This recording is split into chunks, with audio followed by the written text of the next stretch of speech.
Assalamualaikum warahmatullahi wabarakatuh.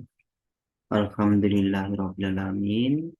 Selamat malam semuanya sobat trader dan investor di Stock Indonesia. Malam ini saya akan memberikan suatu ilmu penting bagi teman-teman yang menyimak video ataupun di YouTube maupun TikTok.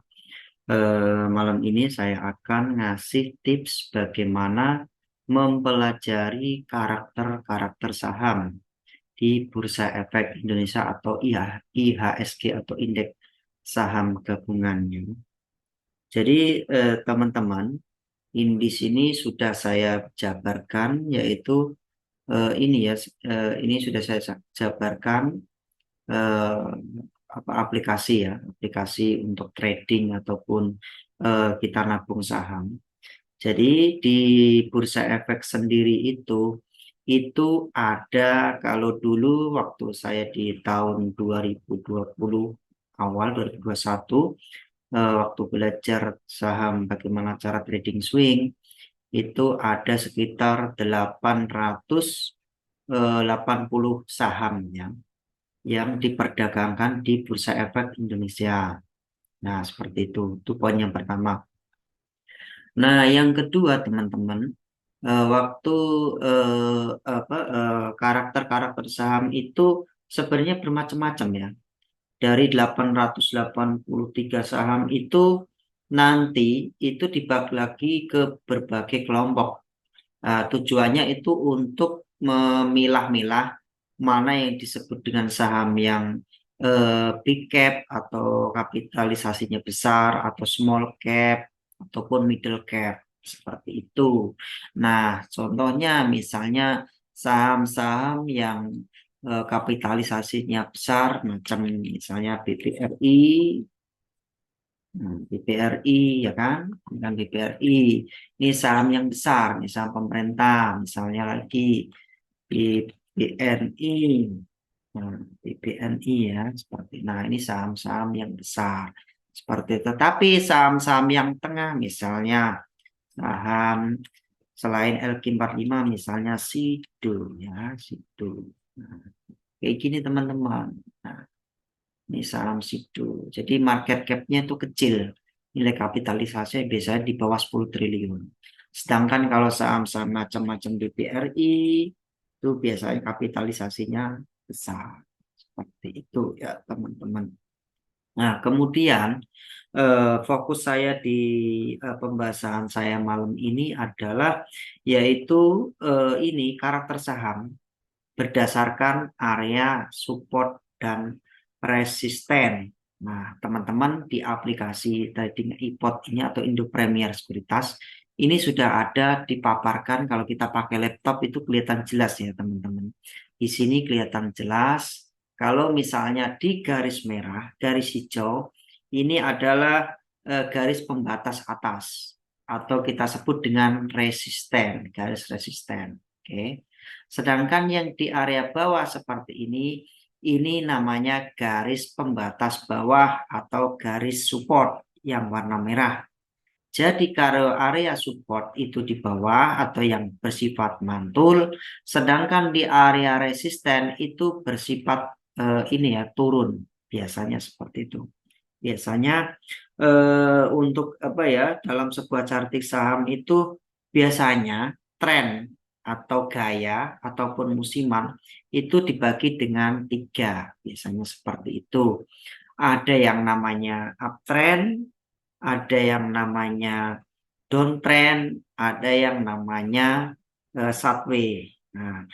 Untuk posisi uptrend ini seperti ini ya teman-teman. BPRI ini sudah mewakili uptrend atau misalnya saham yang gorengan, misalnya kayu. Nah, kayu ini juga posisinya uptrend. Kenapa? Karena dari area support dia mantul, naik, turun, naik, turun. Ini udah ada, kalau saya ngomong nih, ini lembah, ini bukit, ini lembah, ini bukit, ini lembah, ini bukit, ini lembah, ini bukit. Seperti itu, mantul semakin tinggi, semakin tinggi. Seperti itu dinamakan uptrend.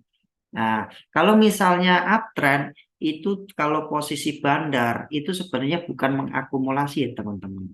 Jadi kalau uptrend, kalau bagi saya itu naik ataupun bullish ataupun distribusi. Jadi biasanya jangan salah perkiraannya teman-teman. Oh berarti naik, berarti bandar lagi mengakumulasi. Kalau bagi saya itu kalau posisi uptrend itu berarti bandar lagi distribusi, artinya dia jual barang. Kemana? Ke sama siapa? Ke retail. Berarti kita yang beli. Nah, ini namanya posisi uptrend. Di bandar itu udah ngumpulin dari bawah, terus kita yang beli seperti itu. Ini beli, turun, beli, turun seperti itu. Ini posisi uptrend. Nah, berarti antara ini sama puncak itu beda. Semakin beda, semakin tinggi. Seperti ini. Nah, untuk posisi kayu juga targetnya sama. Dia harus jebol dulu ke 181. Kalau dia nggak capek ke 181, berarti dia nggak bisa dikatakan uptrend atau jebol breakout. Seperti itu. Ini posisi uptrend. Jadi uptrend, bullish, ataupun distribusi.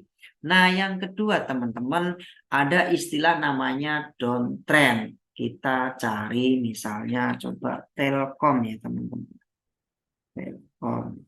Nah, kalau dinamakan Telkom, ini posisi dia teman-teman, ini posisinya downtrend. Kenapa dibilang downtrend? Karena dari puncak ke lembah itu semakin turun. Ini puncak lembah, ya kan? Puncak lembah, semakin turun, semakin turun. Nah, kalau dibikin garis trend line juga dia semakin turun, kayak gitu. Atau lebih gampangnya kita bagi ini aja, pakai garis EMA. Ini saya kasih EMA 5. Terus ini saya kasih EMA 10, ini saya kasih EMA 20. Nah, ini paling gampangnya seperti ini. Kalau dikatakan saham posisi downtrend, itu jika ini kan yang EMA 5 kan warna merah, EMA 10 warna hijau, EMA 20 ini warna biru. Jadi kalau candle itu berada di bawah garis EMA 5, berarti posisinya downtrend. Nah, untuk saham Telkom ini posisinya downtrend.